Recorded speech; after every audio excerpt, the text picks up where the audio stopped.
Hey everyone, it's Milo here for the Fellowship of Acoustics. Welcome to a new episode of New Arrivals. We're back again at the store. Shout out to Preston Thompson for sending us this beautiful t-shirt. Nice. And also a flag over there. Preston Thompson Guitars, Sisters, Oregon. Alright, let's see if there are some Thompson guitars in the store, I don't know. So Michael behind the camera there, we're going to search through these guitars here and we're going to pick our 4 favorites and then it's up to you to pick your favorite of the week. Last week your favorite was the Gibson Dove, which was a beautiful sounding guitar, beautiful looking guitar as well. So thank you all for voting. You can leave a comment down below saying what is your favorite, and there's also a poll in the community side of our YouTube page and on which you can vote. So let's see what's in these racks. Let's go. Let's go. Inspiration juice. All right, let's start with this one. This is a Serus guitar. A classic S antique. Every time I open a case of a Serus guitar, they have this sort of protective plastic underneath the strings. Every time I'm fooled that it's a fretless guitar. It's not, but it may be some kind of foreshadowing for later because I saw something in that rack over there. But we'll get to that later. So this is a really classic, well, it's a classic antique. The Serus S style. We made a video about Serus guitars together with Rowdy, one of our sales employees. He played some wonderful licks on them. He's a big fan of Serus guitars. He's playing a lot of really big live shows. Actually, he played at Pinkpop this weekend, which is crazy. Shout out to Hannah May and Rowdy. And he's using Serus guitars because they are such reliable guitars on his stage. They sound fantastic. They don't go out of tune. Yeah, they play really easily as well, so you get really modern playability. Mike, come on. Come. Yeah, busted. Then I noticed there are a lot of new Novo guitars in this rack with a lot of beautiful colors. So I think we're going to do a Novo extravaganza and let's just open them all here on the floor. So let's go. And we're going to pick our favorites for this episode maybe. Oh. What do we have here? This is the Serus J in a toasted marshmallow finish. That is my favorite model. It is? Yeah? Yeah. Are they always semi-hollow, the mirrors? Are. Yeah, that's the difference with the Serus. Right. Really cool. It has a Antiqua vibe to it. So I don't know if Laura will like this, but we also did a video about Novo guitars together with Live to Live, so go check it out. It was uploaded this weekend. These are, I believe, mini humbuckers, but they could be Firebird pickups. I'd have to check. Beautiful guitar, but let's see, there are a lot of Novos here. Oh, this is quite heavy. This is a Baritone. Oh.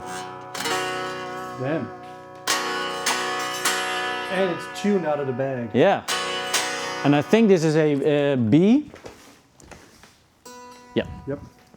So this is a standard tuning, but then tuned down to a B. So you get this beautiful in-between between a electric guitar and a bass guitar. This is really resonant and full sounding acoustically. Also, another really nice finish. This blends so nicely with the tortoise pickguard. I'd say pick one more, then we've got 3 to choose from. Purple Stranger, Lake Como Blue, Dakota Red over 3-tone sunburst. Then there's something else here. Vandalism Yellow over 3-tone sunburst. Let's go with that one. Right? Yeah. Let's take it over here. I like me some vandalism on a Monday morning. So what does Vandalism Yellow look like? Like this. It has been vandalized. Wow. That is banana. Reminds me of the Chiquita caster that we had. But I think it's a nice touch to do this over a 3-tone sunburst. Cool. Yeah, that's a pretty nice match. If this is all just non-relic, full-blown yellow, it might be a little bit too much. So we have a Serus J in the Vandalism Yellow. It's a bit much together with my t-shirt, I think. Sorry for your eyes. We have the Serus J in a toasted marshmallow. And then we have the Serus J Baritone in a Maroon burst. Yeah, I think we're going with a Baritone today. Something different. Might be a sign of other things to come this episode, because I may be thinking of choosing a bass guitar as well. But this is in between, like I said. So we're going with the Serus J in a Maroon burst, a beautiful baritone guitar by Novo. Let's go. Let's go.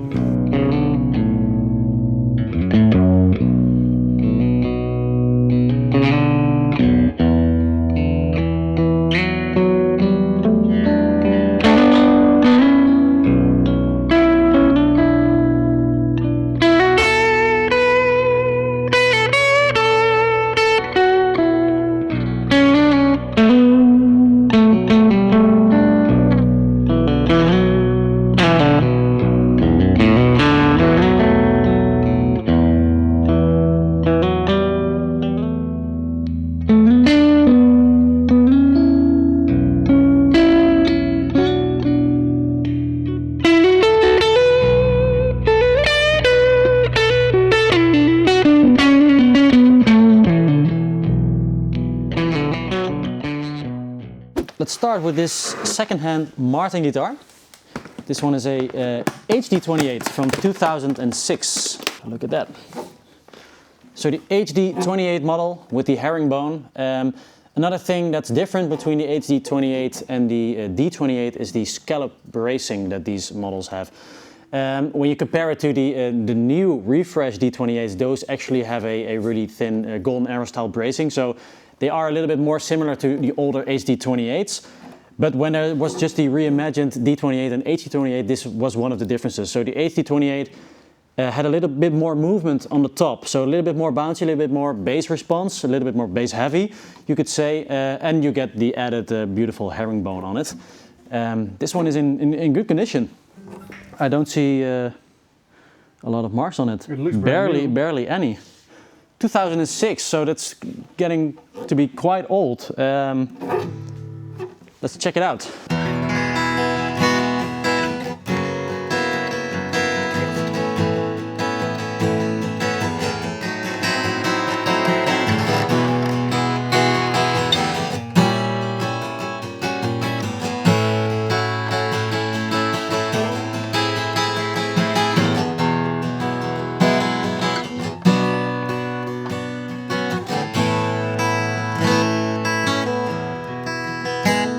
It's a really solid sounding HD28 and nothing too special to my ears.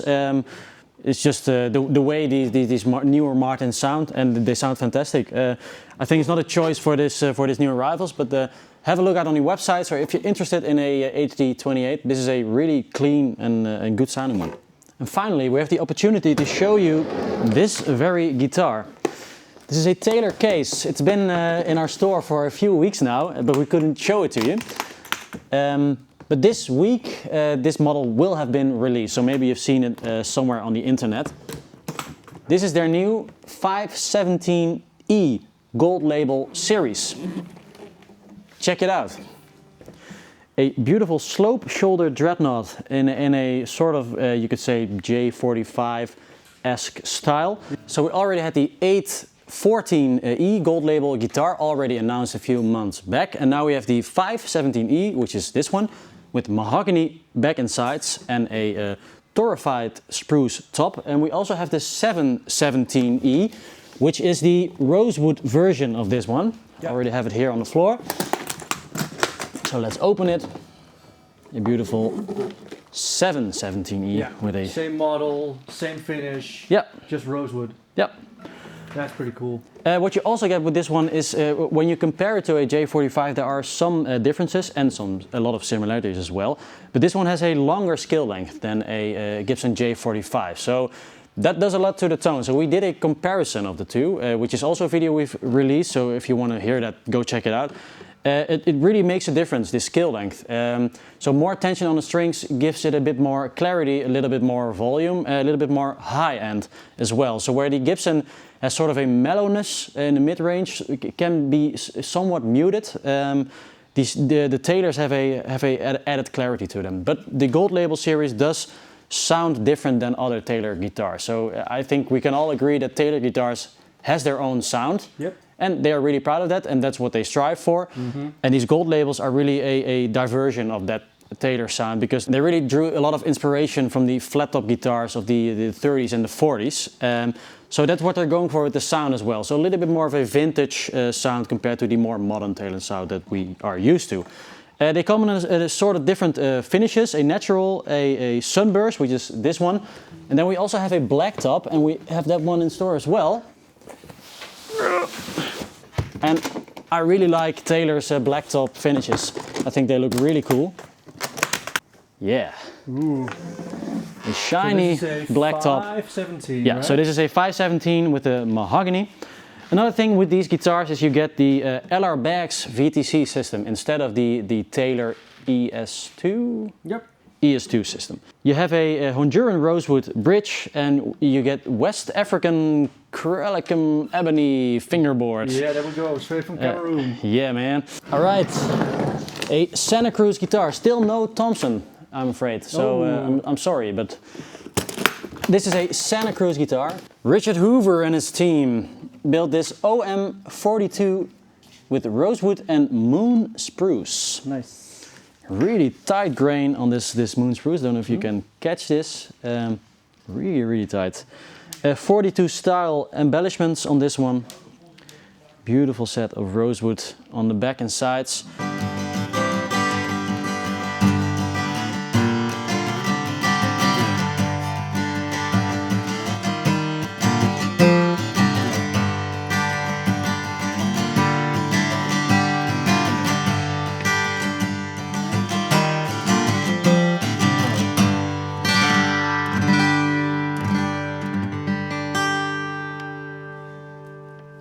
Sounds really nice and open to my ears.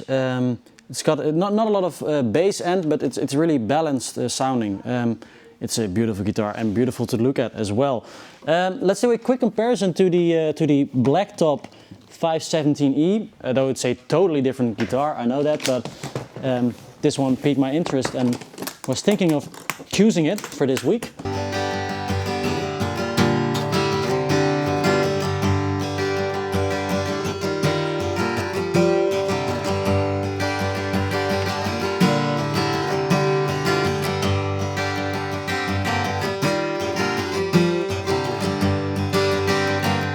Sounds fantastic. I'm going with this one also because this is the week of the 517E, so it's a new release. It sounds really good, man. Really full sounding. It's got sort of a slope shoulder dreadnought-esque sound, also in the mid-range. Not too much top end. Sometimes with Taylors they can have a lot of top end. Can be your sound. Most of the time it's not mine. But I really like these guitars. And a Blacktop, which is cool. Just really cool looking. I can see myself playing this one on a stage, and in price also it's comparable to new J45s from Gibson. So it's it's still a lot of money, of course, but they are really good value guitars. This is my second choice for this new arrival.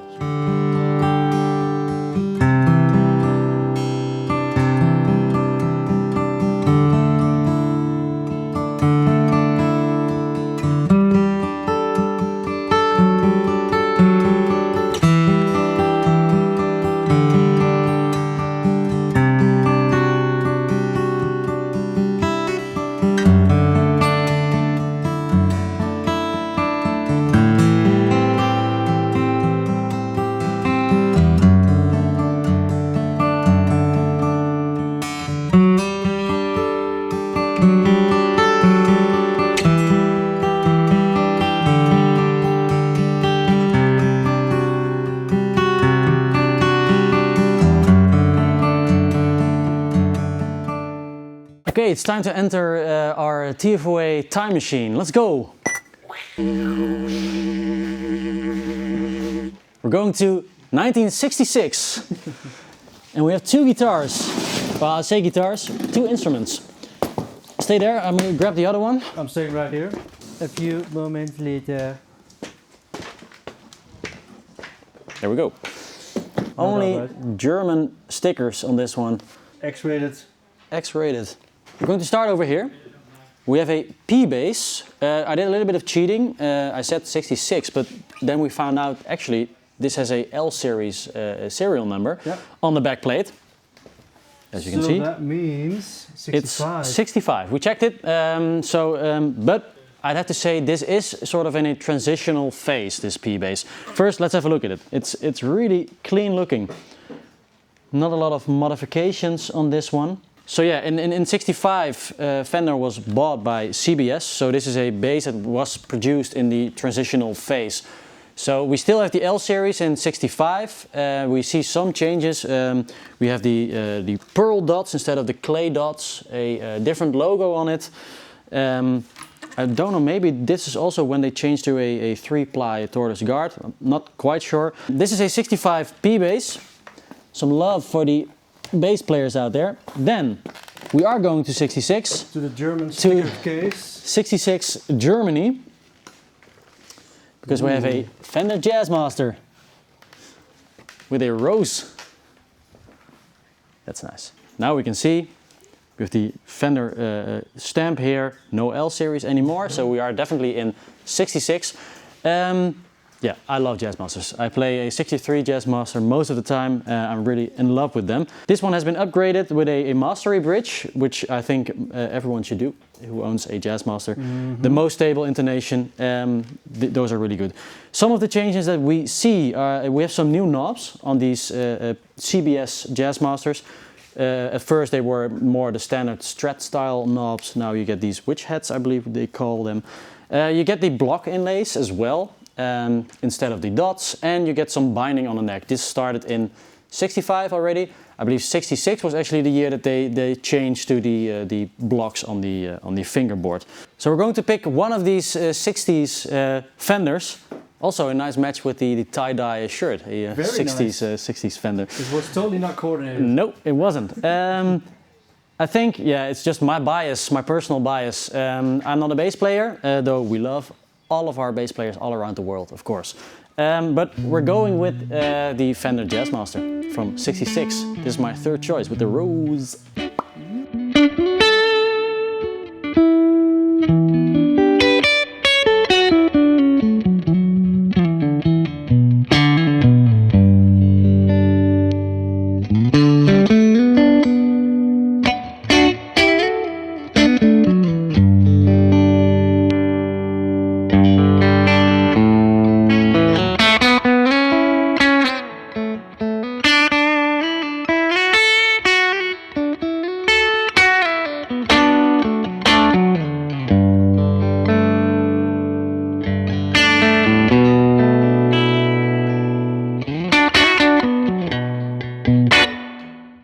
So like I mentioned earlier, I was thinking of maybe choosing a bass guitar this week. And that is because of this bass in here. Let's open this Fender bag. Week of the Fenders, yeah? Yeah, so we did a lot of Gibson-centric episodes, and now I think it's time that we did a Fender.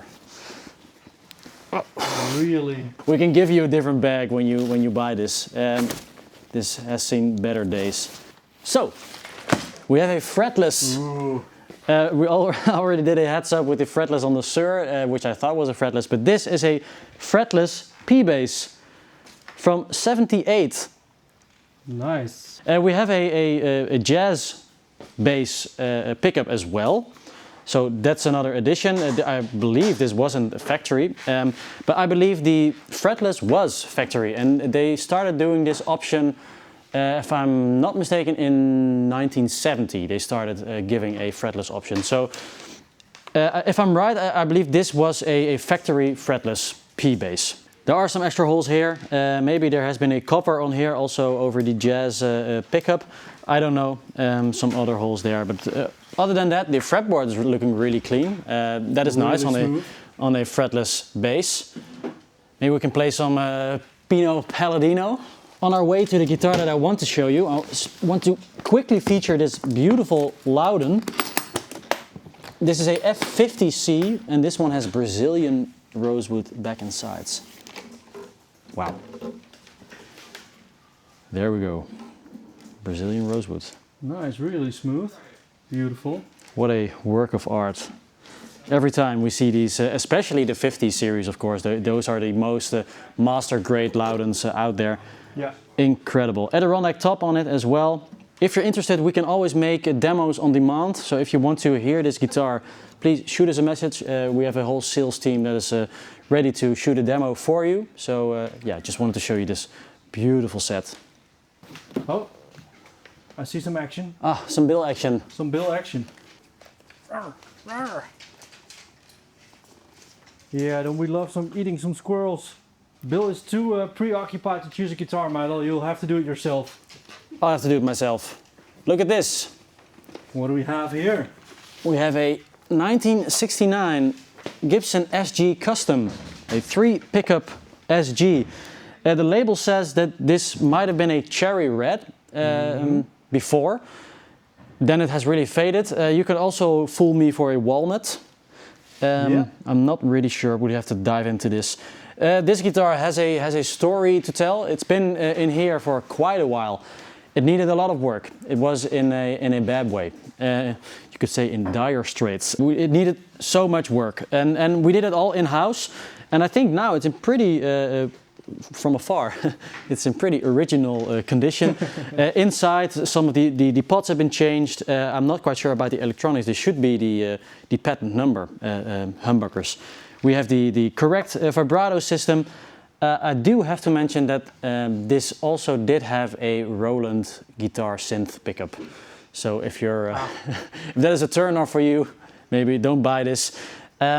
This is a really great sounding guitar because I played it briefly before shooting. It's so resonant.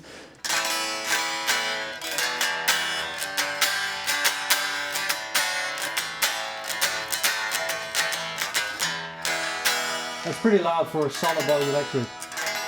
Some typical things for 69 is the large pickguard on the SG Custom. The large pickguard, this removed the need for the individual pickup rings around the humbuckers.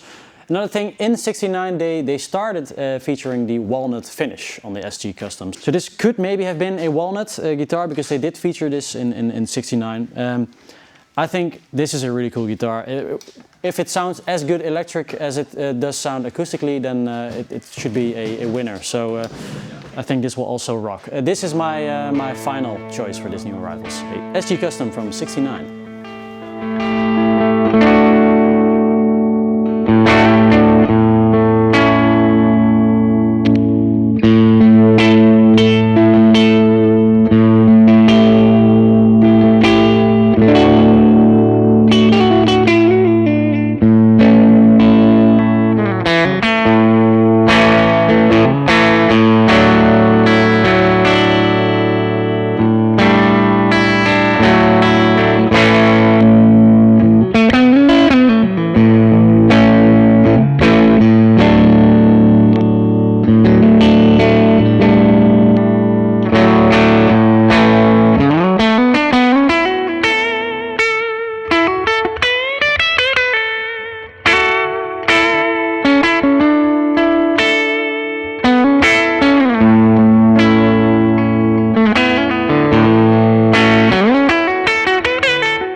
Thank you all for watching. I hope you enjoyed all the guitars that we chose. I hope you enjoyed the demos as well.